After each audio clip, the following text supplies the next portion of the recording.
Several former intelligence agents have given me their opinions, which coincide with my own. Like the Gulf War that followed in the wake of Panama, it was only after several calls from the British ambassador in Washington that Bush finally plucked up enough courage to make his totally illegal move on General Noriega.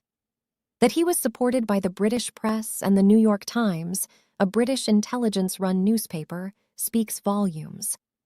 Noriega was formerly the darling of the Washington establishment. He frequently hobnobbed with William Casey and Oliver North, and even met with President George Bush on at least 2 occasions. Noriega was often seen at the Pentagon, where he was treated like one of those Arab potentates, and the red carpet was always laid out for him at CIA headquarters in Langley, Virginia. U.S. Army intelligence and the CIA are on record as having paid him $320,000. Then storm clouds began to appear on the horizon at about the same time the Cali cartel was taking over the cocaine trade from the Ochoa brothers and Pablo Escobar. Led by Senator Jesse Helms, who sold out to Ariel Sharon and the Israeli Histadrut Party in 1985, there suddenly began an agitation for the removal of Noriega.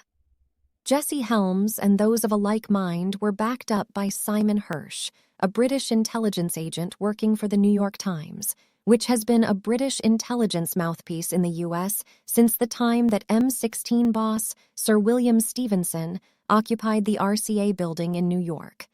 It is very significant that Helms should have chosen to lead the charge against Noriega. Helms is the darling of the Sharon faction in Washington, and Sharon was the principal gun runner in Central America and Colombia. Moreover, Helms has the respect of the Christian fundamentalists who believe in the maxim, Israel, my country, right or wrong. Thus, a powerful momentum was created to get Noriega.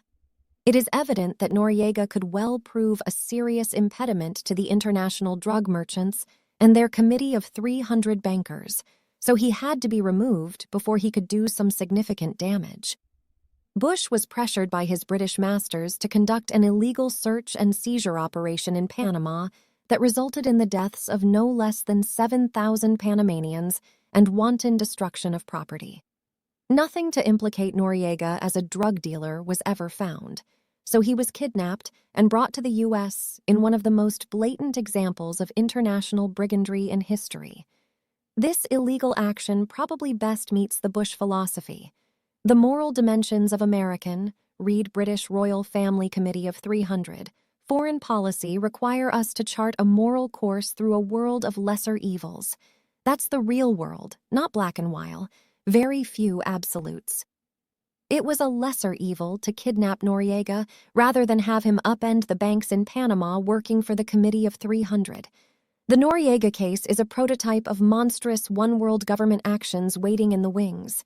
An emboldened Bush came right out in the open, unafraid, because we, the people, have put on a spiritual mantle that accommodates lies and wants no part of truth. This is the world we have decided to accept. If it were not so, a firestorm of anger would have swept the country over the invasion of Panama, which would not have stopped until Bush was hounded from office. Nixon's Watergate transgressions pale into insignificance next to the many impeachable offenses committed by President Bush when he ordered the invasion of Panama to kidnap General Noriega.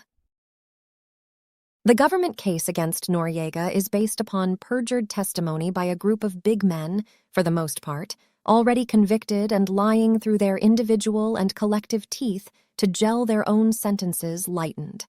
Their performance would have pleased Gilbert and Sullivan immensely were they alive today. They made them the rulers of DEA, might be apropos instead of, they made them the rulers of Queen's Navy, from HMS Pinafore. It is an altogether grotesque scene to see how these con artists are performing like not-so-well-trained SEALs for the U.S. Justice Department. That is, if we care to insult such a nice, clean animal by such an unworthy comparison.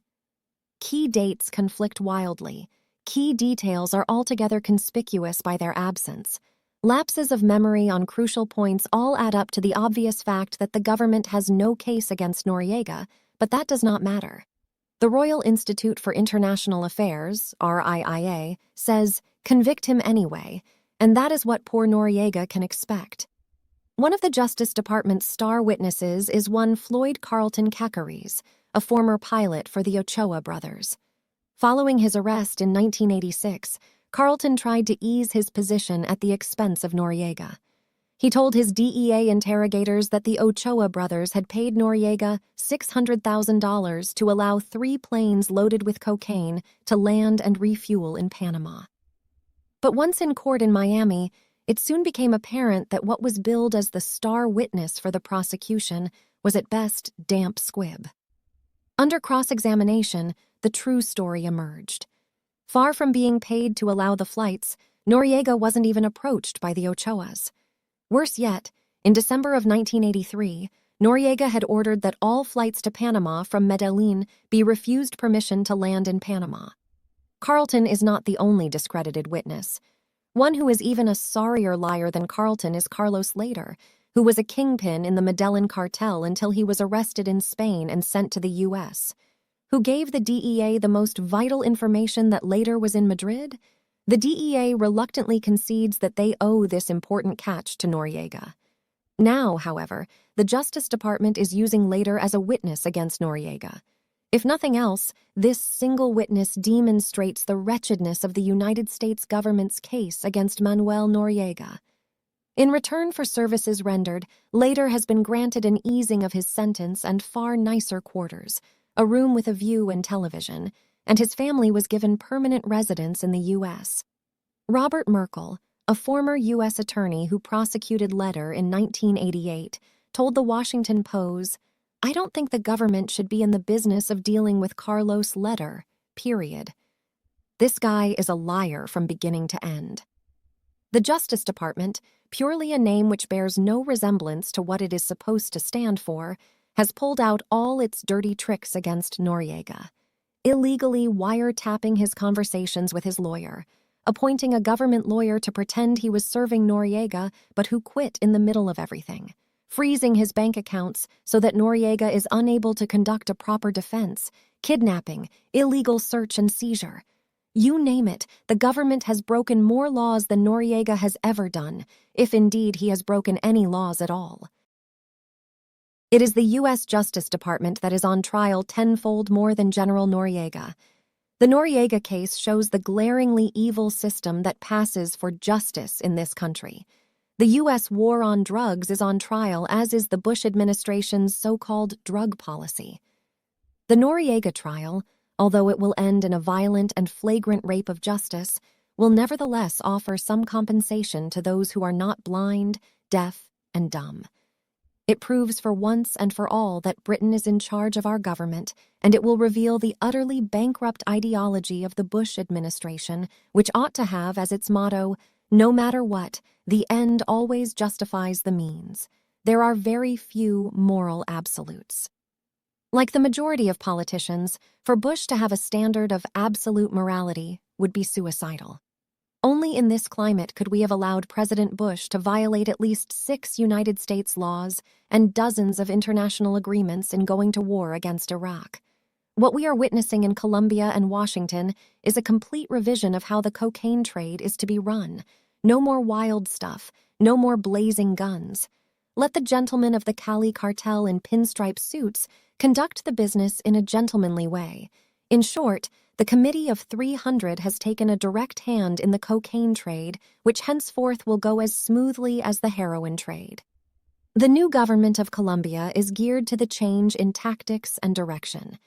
It is on notice to perform according to the committee's game plan. There is need to mention U.S. participation in the China opium trade, which began in the southern United States prior to the war between the states. How can we tie the opium trade in with the great cotton plantations of the South? To do that, we have to start in Bengal, India, producers of the finest, if one can call such a foul substance fine, opium, which was much in demand. Cotton was the biggest trade in England, after opium sales through the BEIC. Most of the cotton from southern plantations was worked in the slave mills of northern England, where women and children earned a pittance for a 16-hour day's work.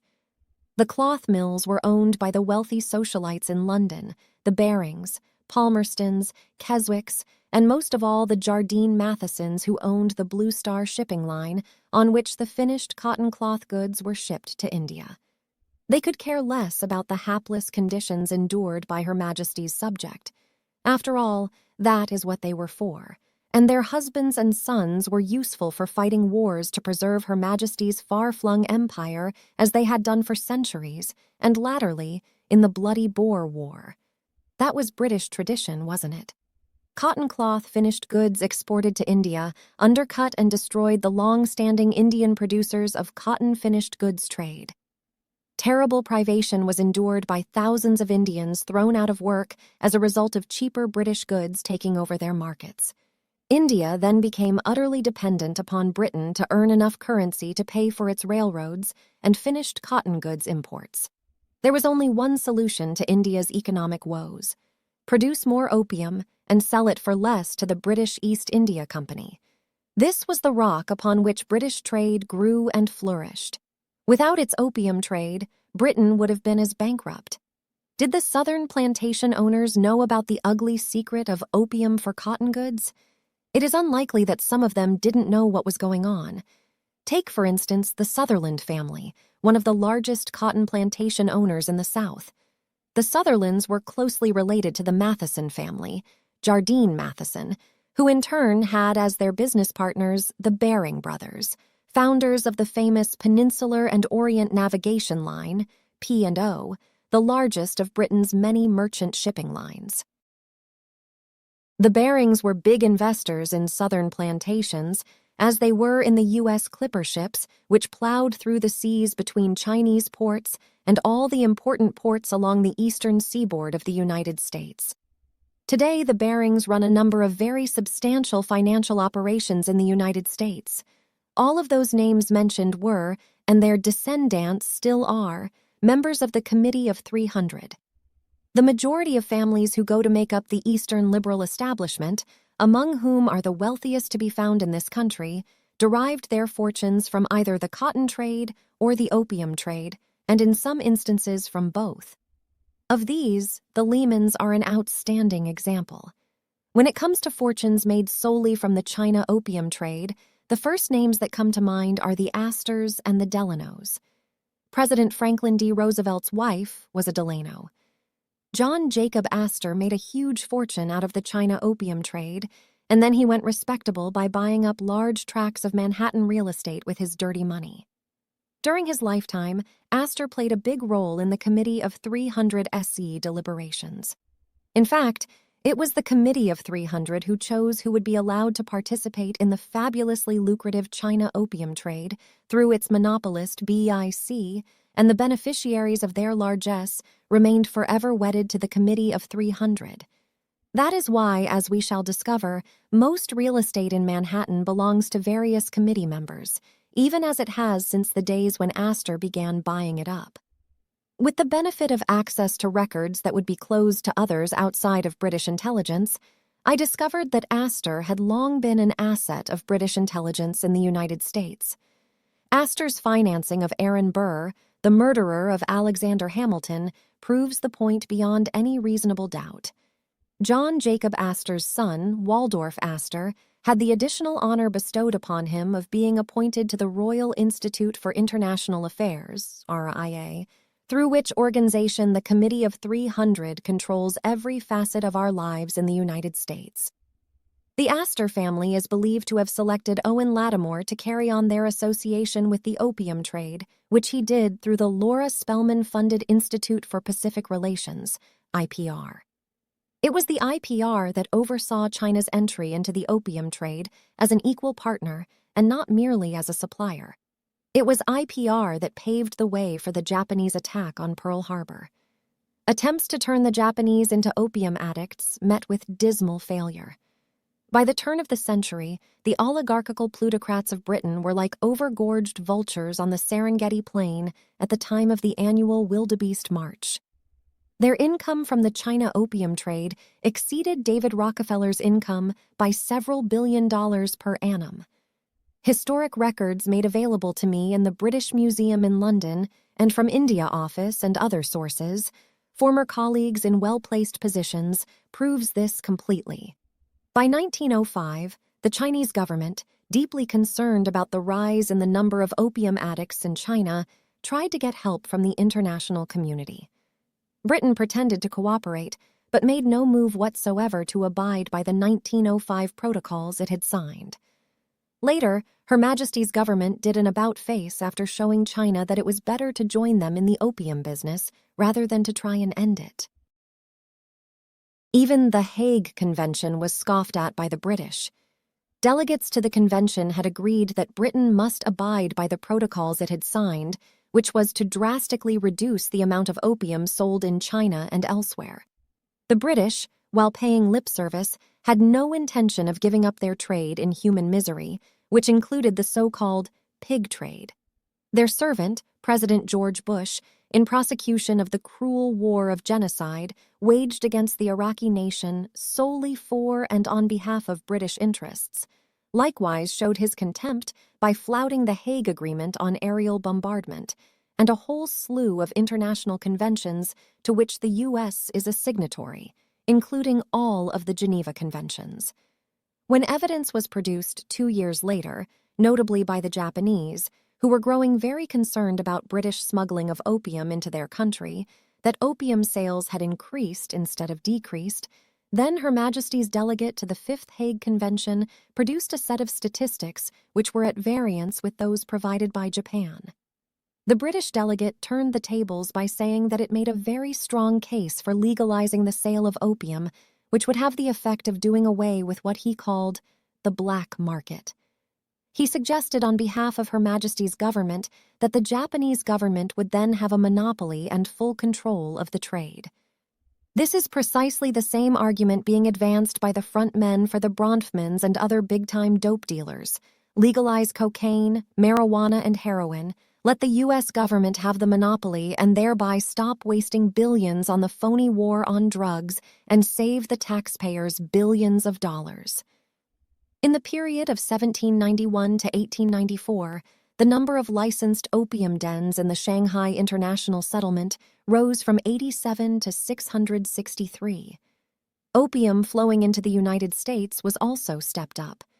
Sensing that they might have some problems in China with the spotlight of world concern shining upon them, the plutocrats of the Knights of St. John and the Order of the Garter transferred some of their attention to Persia, Iran.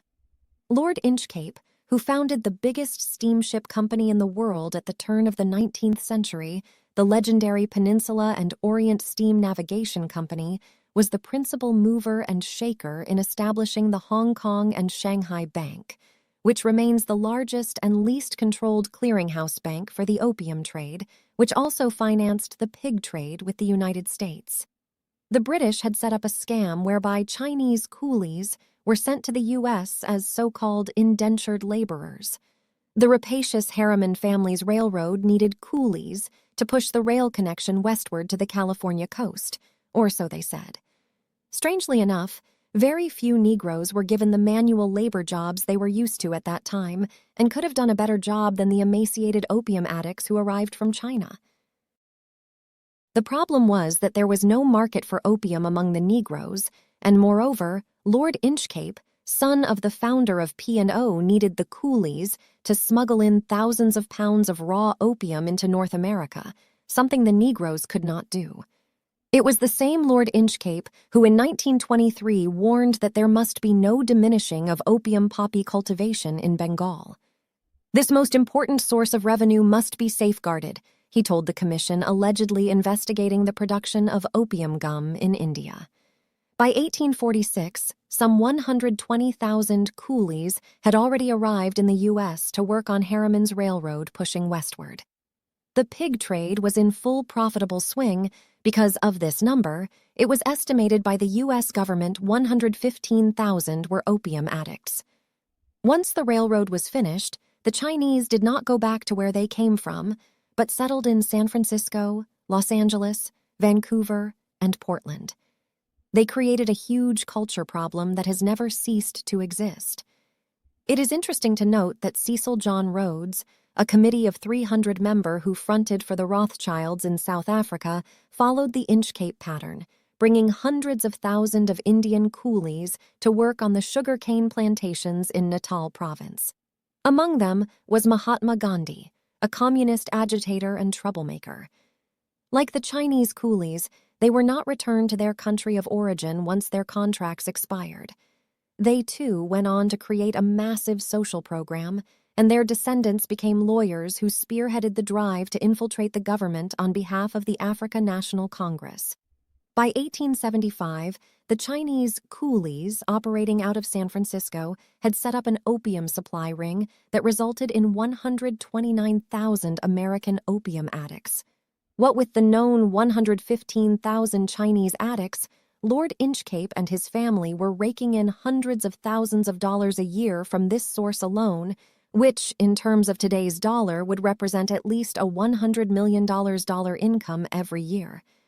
The very same British and American families who had combined to wreck the Indian textile industry in the promotion of the opium trade, and who brought African slaves to the U.S. combined to make the pig trade a valuable source of revenue. Later, they were to combine to cause and promote the terrible war between the states, also known as the American Civil War. The decadent American families of the unholy partnership, thoroughly corrupted and wallowing in filthy lucre, went on to become what we know today as the Eastern Liberal Establishment, whose members, under the careful guidance and direction of the Crown and subsequently its foreign policy executive arm, the Royal Institute of International Affairs, RIA, ran this county and still does, from top to bottom through their secret upper-level parallel government, which is tightly meshed with the Committee of 300, the ultimate secret society. By 1923, voices were being raised against this menace that had been allowed to be imported into the United States. Believing the United States to be a free and sovereign nation, Congressman Stephen Porter, chairman of the House of Representatives Foreign Affairs Committee, introduced a bill which called for the British to account for their opium export-import business on a country-by-country basis. The resolution set up quotas for each country, which, if observed, would have reduced the opium made by LO%. The resolution was passed into law and the bill accepted by the Congress of the United States. But the Royal Institute of International Affairs had other ideas. Founded in 1919 in the wake of the Paris Peace Conference held at Versailles, this was one of the earliest foreign policy executors of the Committee of 300. Research I have done on the Congressional Records House show that Porter was totally unaware of the powerful forces he was up against. Porter was not even aware of the existence of the RIA, much less that its specific purpose was to control every facet of the United States. Apparently, Congressman Porter received some kind of an intimation from the Morgan Bank on Wall Street that he should drop the whole affair. Instead, an enraged Porter took his case to the League of Nations Opium Committee.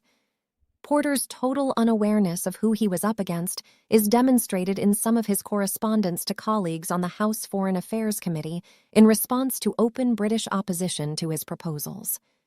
Her Majesty's representative chided Porter, and then, acting like a father toward an errant son, the British delegate, on instructions from the RIA, presented Her Majesty's proposals to increase opium quotas to account for an increase in the consumption of opium for medicinal purposes. According to documents that I was able to find in The Hague, Porter was at first confused, then amazed, and then enraged. Joined by the Chinese delegate, Porter stormed out of the plenipotentiary session of the committee session, leaving the field to the British. In his absence, the British delegate got the League to rubber stamp Her Majesty's government proposals for a creation of a tame tiger Central Narcotics Board, whose chief function was information gathering, the terms of which were purposely vague. What was to be done with the information was never made clear. Porter returned to the U.S. a shaken and much wiser man. Another British intelligence asset was the fabulously rich William Bingham, into which family one of the Barings married. It was stated in papers and documents that I saw that the Baring brothers ran the Philadelphia Quakers and owned half of the real estate of that city, all made possible because of the fortune the Baring brothers had amassed from the China opium trade. Another beneficiary of the Committee of 300's largesse was Stephen Girard, whose descendants inherited the Girard Bank and Trust. The names of the families, whose history is intertwined with that of Boston and who would never give us ordinary folk the time of day, were wrapped in the arms of the Committee of 300 and its vastly lucrative BIC China opium trade. Many of the famous families became associated with the notorious Hong Kong and Shanghai Bank, which is still the clearinghouse for billions of dollars that flow from the opium trade in China. Such famous names as Forbes, Perkins, and Hathaway appear in the records of the British East India Company. These genuine American blue bloods created Russell and Company, whose main trade was in opium, but also ran other shipping enterprises from China to South America and all points in between. As a reward for their services to the British Crown and the BEIC, the Committee of 300 granted them a monopoly in the slave trade in 1833. Boston owes its celebrated past to the cotton opium slave trade granted to it by the Committee of 300, and it is stated in the records I was privileged to see in London that Boston's merchant families were the chief supporters of the British Crown in the United States. John Murray Forbes is mentioned as the major domo of the Boston Blue Bloods in India House records and in bank records in Hong Kong. Forbes' son was the first American allowed by the Committee of 300 to sit on the board of the most prestigious drug bank in the world, even today, the Hong Kong and Shanghai Bank. When I was in Hong Kong in the early 1960s as an historian interested in the British East India Company, I was shown some old records, including past board members of this notorious drug bank, and sure enough, Forbes's name was among them. The Perkins family, so illustrious that their name is still mentioned in awed whispers, were deeply involved in the nefarious, filthy China opium trade. In fact, Perkins the Elder was one of the first Americans to be elected to the Committee of 300. His son, Thomas Nelson, was Morgan's man in Boston, and as such also an agent for British intelligence. His unsavory, I would say disgusting, past was not in question when he richly endowed Harvard University. After all, Canton and Teenson are a long way from Boston, and who would have cared anyway? What helped the Perkinses a lot was that Morgan was a powerful member of the Committee of 300, which enabled Thomas N. Perkins to rapidly further his career in the China opium trade. All the Morgans and Perkinses were Freemasons, which was another tie that bound them together, for only Freemasons of highest rank have any hope of being selected by the Committee of 300. Sir Robert Hart, who for almost 3 decades was chief of the Imperial Chinese Customs Service, read the British Crown's #1 agent in the opium trade in China, was subsequently appointed to the board of Morgan Guarantee Bank's Far Eastern Division. Through access to the historical records in London and Hong Kong, I was able to establish that Sir Robert developed an intimate relationship with Morgan operations in the United States. It is worthy of note that Morgan interests in the opium/heroin trade have continued in an unbroken line.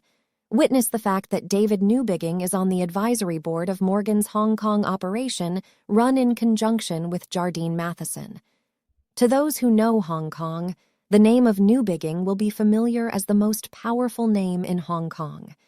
In addition to his membership of Morgan's elite bank, Newbigging doubles as an advisor to the Chinese government.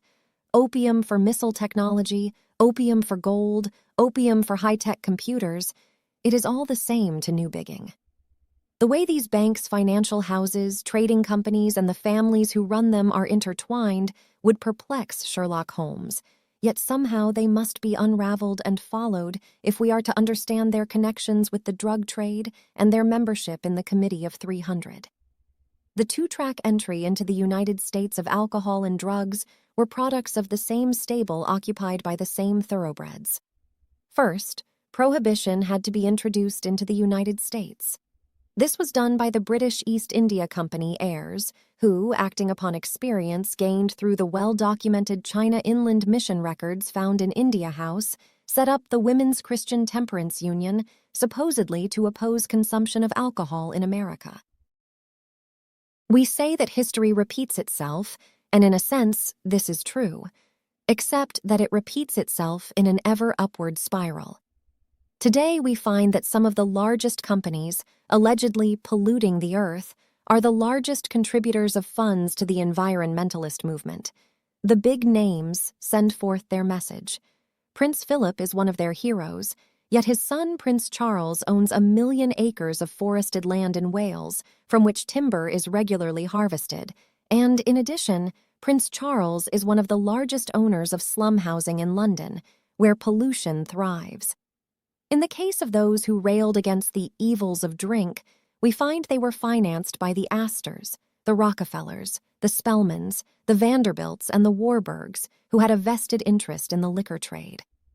On the instructions of the Crown, Lord Beaverbrook came over from England to tell these wealthy American families that they were to invest in the WCTU. It was the same Lord Beaverbrook who came to Washington in 1940 and ordered Roosevelt to get involved in Britain's war. Roosevelt complied by stationing a U.S. Navy flotilla in Greenland that spent the 9 months prior to Pearl Harbor hunting and attacking German U-boats.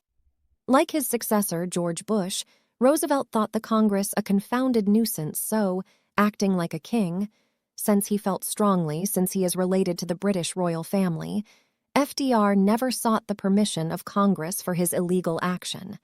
This is what the British are most fond of referring to as their special relationship with America. The drug trade has a connection with the murder of President John F. Kennedy, which foul deed stains the national character and will continue to do so until the perpetrators are found and brought to justice. There is proof that the Mafia was involved in this through the CIA, which brings to mind that it all started with the old Meyer-Lansky network, which evolved into the Irgun terrorist organization, and Lansky proved to be one of the best vehicles for peddling cultural warfare against the West. Lansky was, through more respectable fronts, associated with the British higher-ups in bringing gambling and dope distribution to Paradise Island in the Bahamas under the cover of the Mary Carter Paint Company, a joint Lansky-British M16 venture. Lord Sassoon was later murdered because he was skimming money and was threatening to blow the whistle if he was punished. Ray Wolfe was more presentable, representing the Bronfmans of Canada. While the Bronfmans were not privy to Churchill's massive Nova Scotia project, they were and still are nevertheless an important asset of the British royal family in the business of dope peddling. Sam Rothberg, close associate of Meyer-Lansky, also worked with Tibor Rosenbaum and Pinchas Sapir, all kingpins in the Lansky drug ring. Rosenbaum ran a drug money laundering operation out of Switzerland through a bank he established for this purpose, Banque du Crédit International. The bank quickly expanded its activities and became the principal bank used by Lansky and his mobster associates for laundering money garnered from prostitution, drugs, and other mafia rackets. It is worthy of note that Tibor Rosenbaum's bank was used by the shadowy chief of British intelligence, Sir William Stevenson, whose right-hand man, Major John Mortimer Bloomfield, a Canadian citizen, ran Division 5 of the FBI throughout the Second World War. Stevenson was an early member of the 2nd Century Committee of 300, although Bloomfield never made it that far. As I revealed in my series of monographs on the Kennedy assassination, it was Stevenson who masterminded the operation, which was run as a hands-on project by Bloomfield. Fronting for the Kennedy assassination was done through another drug-related front, Permanent Industrial Expositions, Permindex, created in 1957 and centered in the World Trade Mart building in downtown New Orleans.